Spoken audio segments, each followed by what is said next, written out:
I welcome you all on behalf of Education Express channel in this class of income tax, and we are taking up today the same topic, income from business. And I think this will be the last question on this topic, and it is question number 14 of Patel Chaudhary's book. And again this question is appeared in the examination of MDS university. तो देखिएगा किस तरह के level के question से examination में आ रहे हैं, ताकि उसी तरह की प्रिपरेशन आपकी होनी चाहिए इनकम टैक्स पर। ओके, मैं इसकी बातें पढ़ रहा हूँ ताकि आपको क्लियर हो जाए कि क्वेश्चन में क्या कह रहा है। वो उसने कहा है कि 31 मार्च 2020 को समाप्त होने वाले वर्ष के लिए श्री रामधन एक उद्योग के स्वामी की आय का विवरण निम्न है। The profit and loss account is given, and the debit side, salary to staff, payment of tax on perquisite of an employee, office expenses, traveling expenses, entertainment expenses, expenditure on scientific research। ध्यान रहे, यदि ये वैज्ञानिक अनुसंधान पर जो राशि दे रखी है 72,000 रुपये, यदि अनुमोदित कार्यक्रम के लिए होगी तो इसका 150% आपको स्वीकार करना होगा। ध्यान रहे इस चीज़ का। ऊपर परक्विजिट दे रखा है, पेमेंट सेकंड नंबर का, payment of tax on perquisite of an employ, जैसे पहले वाले प्रश्न में भी आया था। तो परक्विजिट को हम डिसअलाउ मानते हैं। परक्विजिट मतलब सुविधाएं, कर्मचारी को सुविधाएं दी जाती है, तो उसकी कोई राशि खर्च की गई है तो उसको हम डिसअलाउ मानते हैं। फिर कहता पेटेंट राइट परचेज्ड, हमने पेटेंट खरीदा। पेटेंट एक तरह की इंटेंजिबल अदृश्य संपत्ति है, नंबर 1। अमूर्त संपत्ति जिसको कहते हैं। नंबर 2, उस पर संपत्ति खरीदने पर वो पूंजीगत खर्चा होता है तो उसको अलाउ नहीं कर सकते हैं। तो ये 1,40,000 रुपये अलाउ नहीं किए जाएंगे, परंतु क्योंकि संपत्ति तो डेप्रिसिएशन होगा इस पर। जैसे अन्य संपत्तियों पर 25% की रेट होती है, अमूर्त संपत्तियों पर तो रेट से डिप्रिसिएशन लगेगा, वो घटाया जाएगा। इस बात का ख्याल रहे। एडवर्टीजमेंट एक्सपेंसेस कुछ नहीं कहता तो अलाउ है। प्रिलिमिनरी एक्सपेंसेस 45,000 रुपये, पिछले वाले क्वेश्चन पर भी अपन ने इसको देखा था। फिर उस समय और यदि बातें समझनी तो अभी समझ लीजिएगा, मौका आएगा तब इसमें बात करेंगे। डेप्रिसिएशन कितना अलाउ है डिसअलाउ है आगे पता लगेगा, अदरवाइज पूरा अमाउंट अलाउ होगा।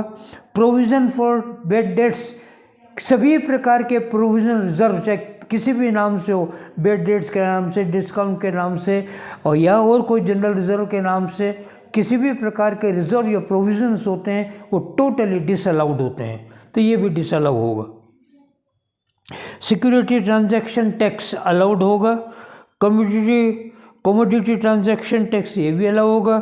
सन्ड्री एक्सपेंसेस आगे कुछ नहीं कहता तो अलाउ मानेंगे। क्रेडिट साइड में ग्रॉस प्रॉफिट है। फिर उसके बाद बैड डेट्स रिकवर्ड, यदि ये पहले इस पर छूट मिल गई है तो अलाउ करेंगे, अन्यथा लेस कर दिया जाएगा आइटम। फिर कहता है profit from business of dealing in equity shares, तो ये अलाउड होता है, मतलब क्रेडिट है ऑलरेडी तो क्रेडिट ही रहेगा। Profit from transfer of duty free replenishment certificate allowed है, व्यापारिक इनकम है ये। Profit from business of dealing in commodity derivative ये भी अलाउड है, ये भी बिजनेस इनकम है। आगे नेक्स्ट पैराग्राफ में क्या कहता देखिएगा। ये कहता है कि निम्न अतिरिक्त सूचनाओं को ध्यान में रखते हुए कर निर्धारण वर्ष 2021 के लिए श्री रामधन की व्यापार की कर योग्य आय की गणना कीजिए। फर्स्ट पॉइंट, वैज्ञानिक अनुसंधान के व्ययों में 16,000 रुपये की राशि एक विश्वविद्यालय को शोध कार्यों के प्रयोग करने के लिए भुगतान की है। यह विश्वविद्यालय इस आशय के लिए केंद्र सरकार से अनुमोदित है। अब अनुमोदित है तो 72,000 रुपये साइंटिफिक रिसर्च में डेबिट कर रखें, P&L में चेक कर लें। उसमें से 16,000 रुपये की राशि ऐसी है जो अनुमोदित कार्यक्रम के लिए है। अनुमोदित कार्यक्रम नहीं होता है तो 100% अलग होता है, और अनुमोदित कार्यक्रम होता है तो उसमें 150% अलग होगा। अर्थात 16,000 रुपये इंटू 150%, बोलिए कितना होता? 24,000। चेक करें।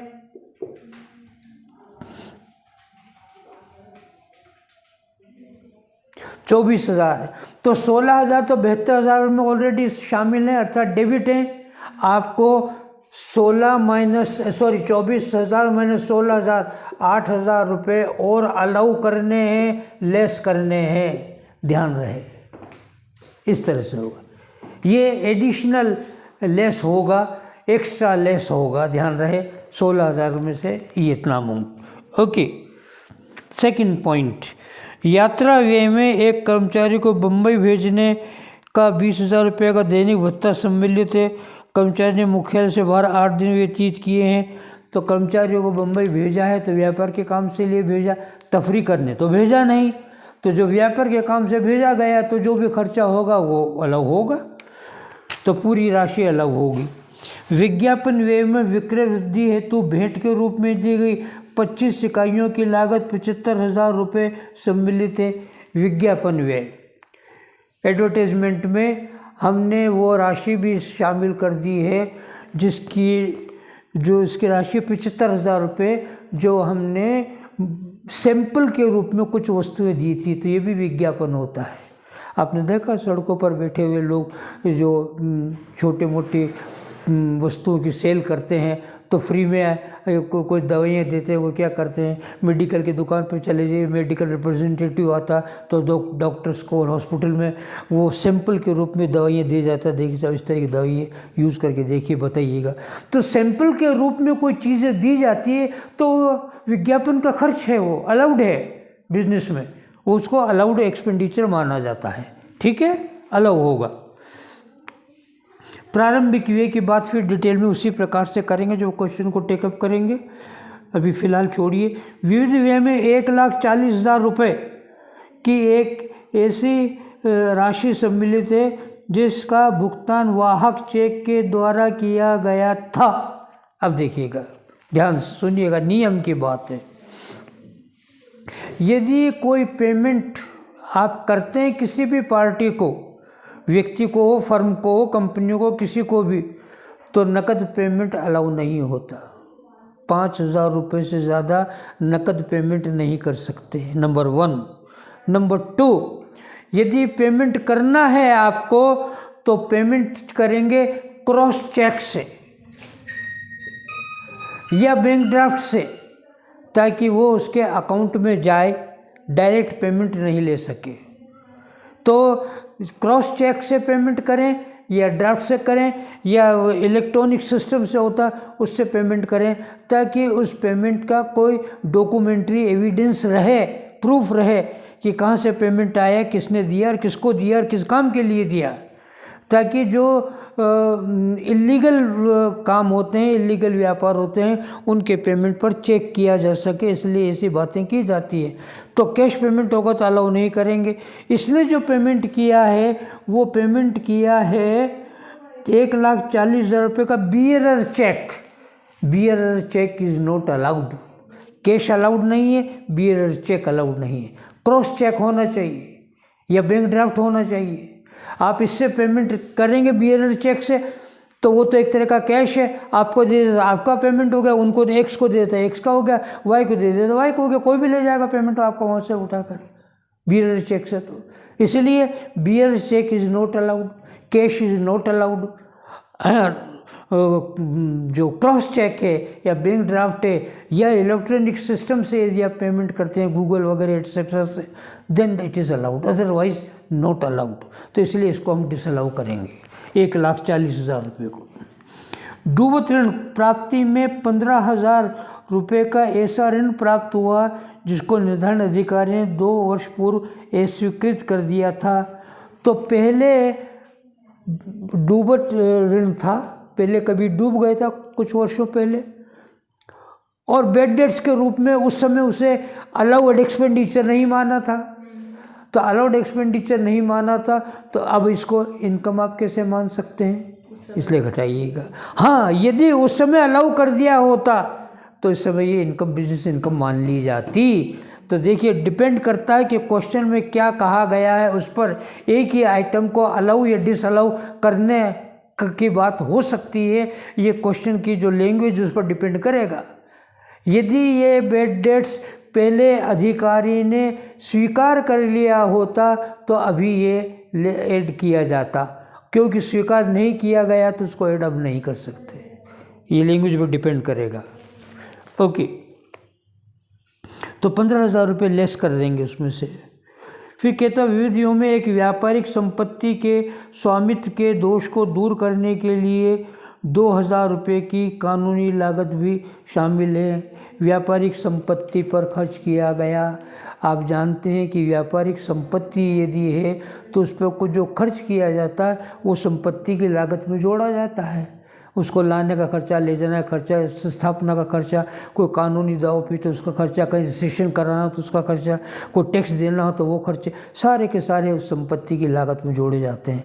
और जब संपत्ति की लागत में जुड़ जाते हैं तो पूंजीगत हो गया हो, और पूंजीगत हो गया तो अलाउ नहीं कर सकते। नेक्स्ट, ह्रास की राशियों में 40,000 रुपये का ह्रास एक मशीन के संबंध में है तथा शेष राशि अन्य मूर्त संपत्तियों के संबंध में है। ओके, मशीन का अपलिखित मूल्य 1/4/2019 को 3,20,000 रुपये था तथा इसे 1/7/2019 को 2,80,000 में बेच दिया गया। अपलिखित मूल्य 3,20,000 था और 2,80,000 में बेचा। अंतर कितने हो गया? 40,000 का। 40,000 रुपये का लॉस हो जाएगा, परंतु ये कैपिटल लॉस है। इस पर बात करेंगे डिटेल में थोड़ा सा जब डेप्रिसिएशन को टेकअप करेंगे। तो आइए शुरू करते हैं। इनकम फ्रॉम बिजनेस, और एक कॉलम बना लें।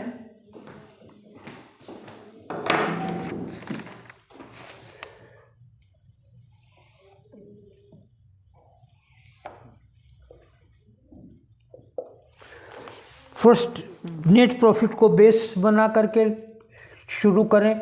Net profit as per P&L account and it is given to you ₹8,20,000, 8,20,000 रुपये का नेट प्रॉफिट दिया हुआ है आपको। एड एक्सपेंसेस नॉट अलाउड, जो खर्चे अलाउ नहीं हैं उनको जोड़ा जाए। कौन कौन से खर्चे हैं, 1 बाय 1 हम ले रहे हैं। सैलरी टू स्टाफ, और सैलरी के बारे में इसने आगे कहीं कुछ कहा है क्या? नहीं, ये आगे कुछ नहीं कहा सैलरी के संबंध में, तो ये अलाउड होता है, आपको कुछ नहीं करना है। Payment of tax on perquisites to an employ disallow, payment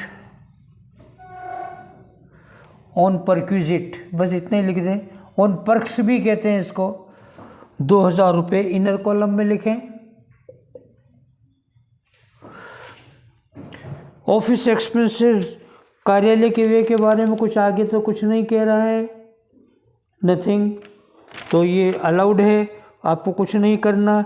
travelling expenses के बारे में सेकंड पॉइंट कह रहा है 20,000 रुपये एक कर्मचारी पर खर्च हुए जो उसे बम्बई भेजा था ऑफिस के काम के लिए, तो जो भी खर्च होगा अलाउ होगा, तो आपको इसमें कुछ नहीं करना है। ट्रेवलिंग एक्सपेंसेस में भी अलाउड होगा पूरा। Entertainment expenses 100% allowed. एक्सपेंडिचर और साइंटिफिक रिसर्च, ये लीजिएगा।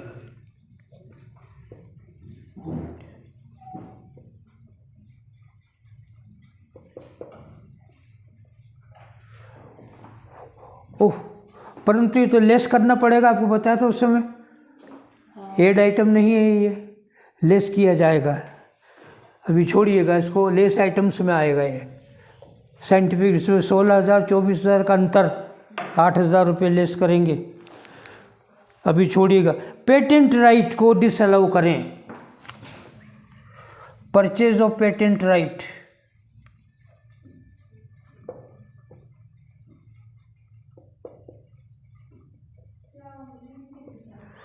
इट इज 1,40,000, परंतु ध्यान रहे क्योंकि ये संपत्ति है तो इस पर डेप्रिसिएशन लिया जाएगा।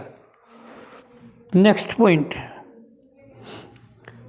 एडवर्टीजमेंट एक्सपेंसेस के बारे में उसने कहा है 2 लाख रुपए का, परंतु वो जो थर्ड पॉइंट में बात कह रहा है 75,000 की 25 इकाइयाँ हैं, वो सैंपल के रूप में, भेंट के रूप में दी गई है, तो अलाउड एक्सपेंडिचर एडवर्टीजमेंट के अंतर्गत माना जाता है, इसलिए इसका भी कुछ नहीं करना है। अब आइएगा प्रिलिमिनरी एक्सपेंसेस और वर्किंग नोट में इसको देखते हैं।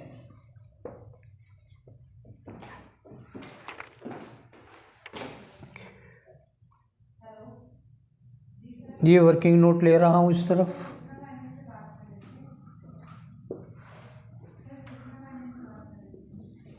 ये प्रिलिमिनरी एक्सपेंसेस का वर्किंग नोट। इसके लिए 2 नियम होता। पहला नियम, वैल्यू ऑफ फिक्स्ड एसेट्स,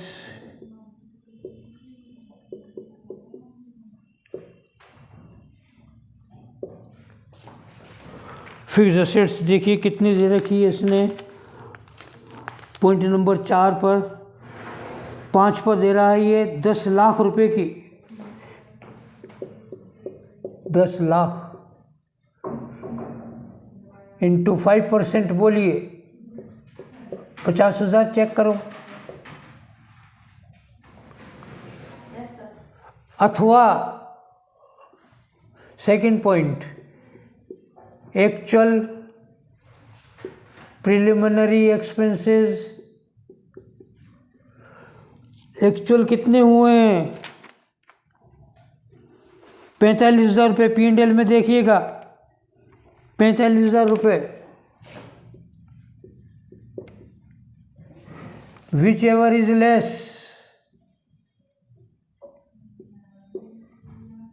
इन दोनों में से जो कम हो तो वो है 45,000 रुपये, इसको लेंगे।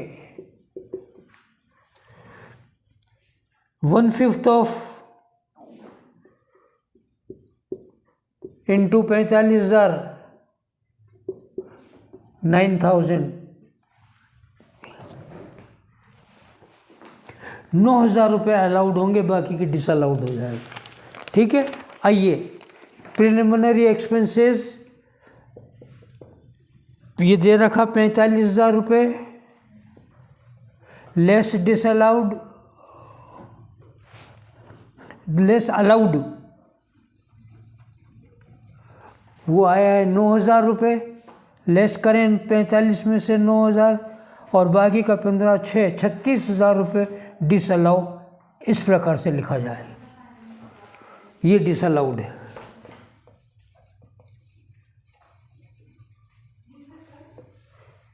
ये आइटम डिसअलाउड, वो 36,000 इस तरह से ज्ञात कर दिया है। पहले भी आ चुका है पिछले क्वेश्चन में और फिर दोबारा आया है, ध्यान रखिएगा।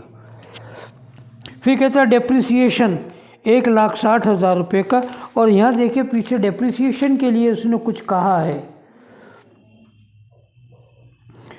9th पॉइंट, ह्रास की राशियों में 40,000 रुपये का ह्रास एक मशीन के संबंध में है तथा शेष राशि अन्य मूर्त टेंजिबल संपत्तियों के संबंध में है। अब देखिएगा डिप्रिसिएशन पर बात हो रही है, ध्यान से आपके हुए नोट से।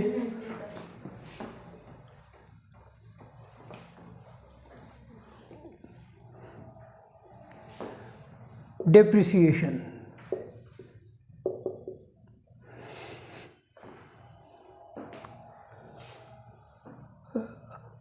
डेप्रिसिएशन की राशि कुल दे रखी है। P&L में डेबिट 1,60,000, उसमें 40,000 रुपये के 9th पॉइंट की राशि भी शामिल है। वो बता रहा है कि ह्रास की राशियों में 40,000 रुपये का ह्रास एक मशीन के संबंध में है तथा शेष राशि अन्य मूर्त संपत्तियों के संबंध में है। बाकी की जो राशि है रिमेन अमाउंट वो दूसरी अन्य संपत्तियाँ मूर्त जो दिखाई देती हैं, फर्नीचर है, लैंड है, बिल्डिंग है, मशीन है, प्लांट है इत्यादि। अमूर्त की नहीं कह रहा है, क्योंकि पेटेंट राइट भी आ रहा है इसमें, उसके लिए नहीं कह रहा है। इसका मतलब ध्यान रखना है, ये बड़ी इंपॉर्टेंट बात है। ये मूर्त संपत्तियों के लिए कह रहा है जो कि विजिबल हैं, देखी जा सकती हैं, land, building, plant, machine, furniture etcetera. तो इसके बारे में कहा उसने। अब उसकी बात बाद में करेंगे, पहले लीजिएगा 40,000 रुपये की मशीन का है संबंध में है, जिसका ये cost of machine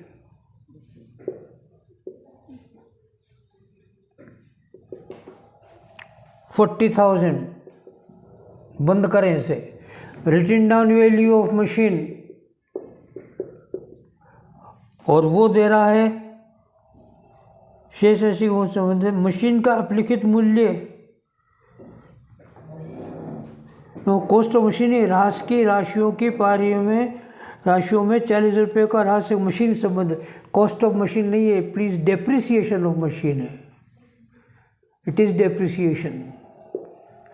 written down value 3,20,000, 3,20,000 का है, ध्यान से देखना। तथा 1/7/19 को इसे 2,80,000 में बेच दिया, लेस सेल्स माइनस 2,80,000,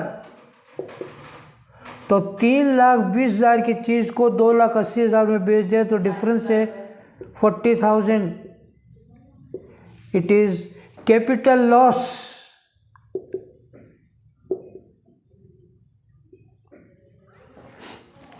अब समझिए इस बात को,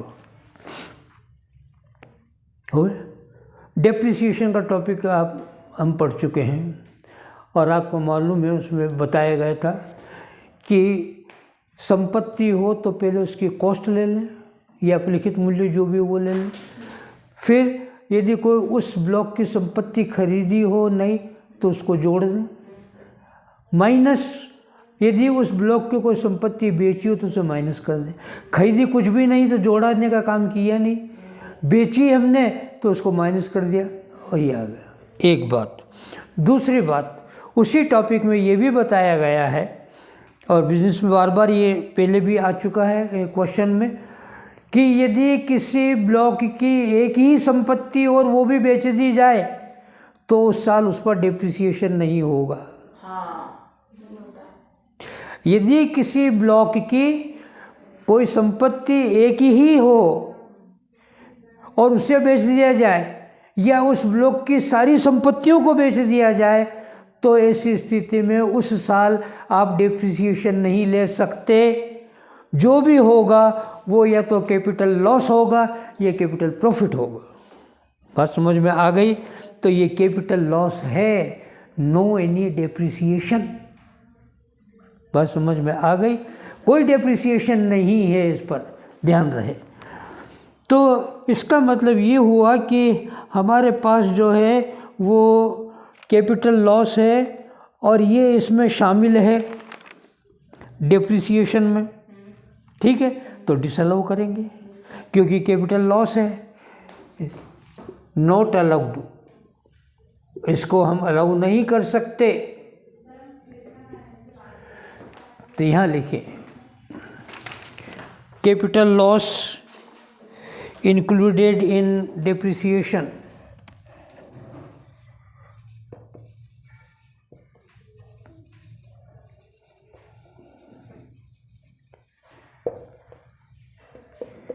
डिप्रिसिएशन में शामिल है ये, और राशि है 40,000 रुपये की।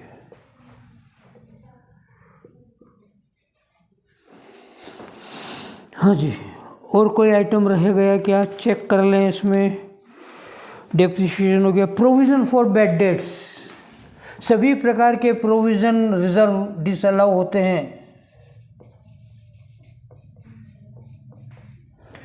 Provision for bad that's it is 50,000।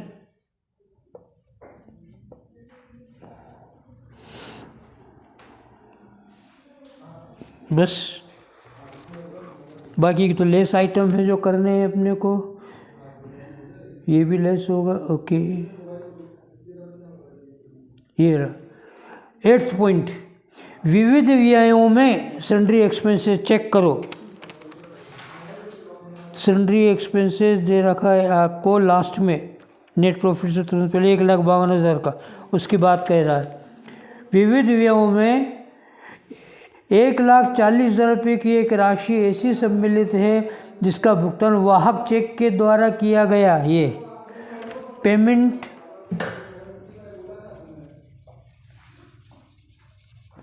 Through bearer cheque.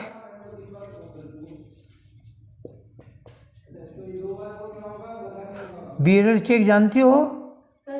जिसपे सिर्फ नाम लिखा होता है और साइन करने के दे देते हैं। हाँ, वो करके दे दीजिए उसको। तो वो एक तरह का कैश है, आपको दे देता, आप जाके ले सकते हो पैसा, मुझे मैं जाके ले सकता साइन करके सकते हैं। तो एक तरह का कैश पेमेंट है, इसलिए कैश पेमेंट अलाउ नहीं है। और ये राशि है 1,40,000 रुपये।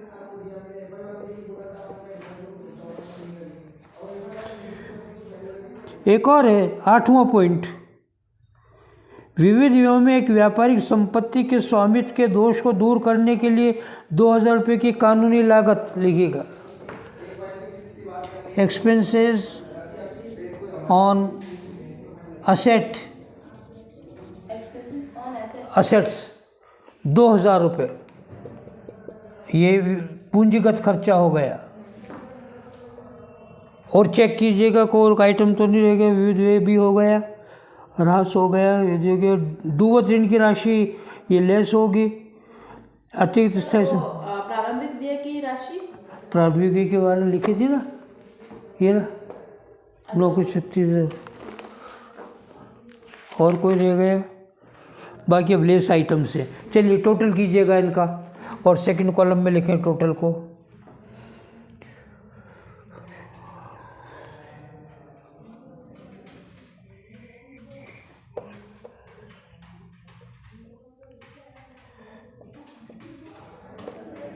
$4,10,000 in my calculation. Check up please.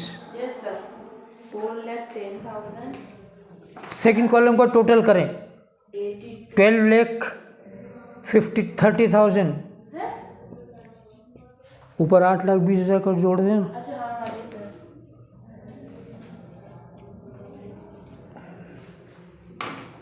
Okay, अब ले लेस आइटम्स।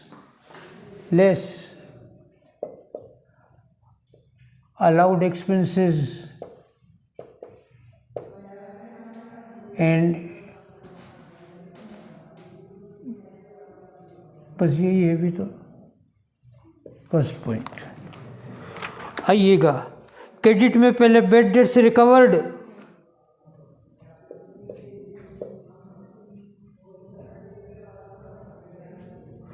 ये देखिए लैंग्वेज डिपेंड कर रहा है। यहाँ पर लेस हो रहा था, कहीं पर ऐड भी हो सकता है, ध्यान रहे। ये नहीं समझे कि हमेशा लेस ही होगा। It is 15,000। एक मिनट, डूबत ऋण प्राप्ति में 15,000 ऐसा ऋण प्राप्त हुआ जिसको निर्धारण अधिकारी ने 2 वर्ष पूर्व अस्वीकृत कर दिया था। इसको 15,000 को 15,000। अच्छा, अब लें पेटेंट राइट पर depreciation. Depreciation on patent right.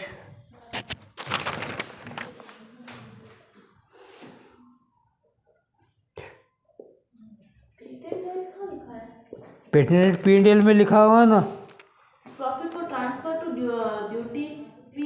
अरे पेटेंट राइट परचेज 1,40,000 रुपये P&L लिखे हुए है ना डेबिट में। अच्छा जी सर। हाँ। पेटेंट डिप्रिशिएशन पेटेंट राइट जिसको डिसअलाउ किया था 1,40,000 का 25%।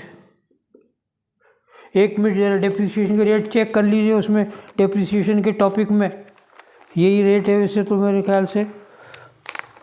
पेज नंबर 295 पर देखो, यस पेटेंट रेट 25% है 295 पर। Yes sir. Patent right last में 25%। ओके, 1,40,000 का 25% बोलिए। 35,000। 35,000। और कौन सा रहेगा यार, चेक कर लें, देख ली। एक्स्ट्रा डेप्रिसिएशन उसका था ना, साइंटिफिक रिसर्च का। Yes,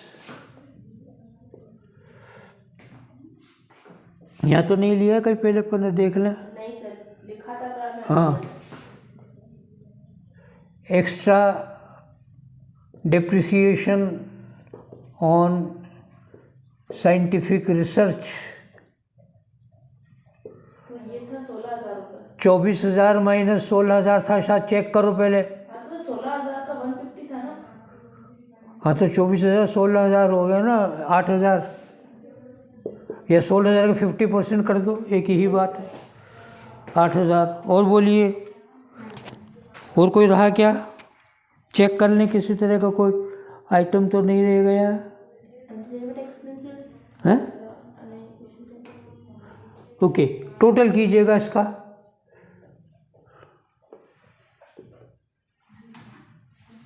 $58,000 in my calculation. ये सर 58,000 माइनस करें 12,30,000 में से, 12,30,000 माइनस 58,000। 11,72,000 रुपये। Correct, it is taxable income from business.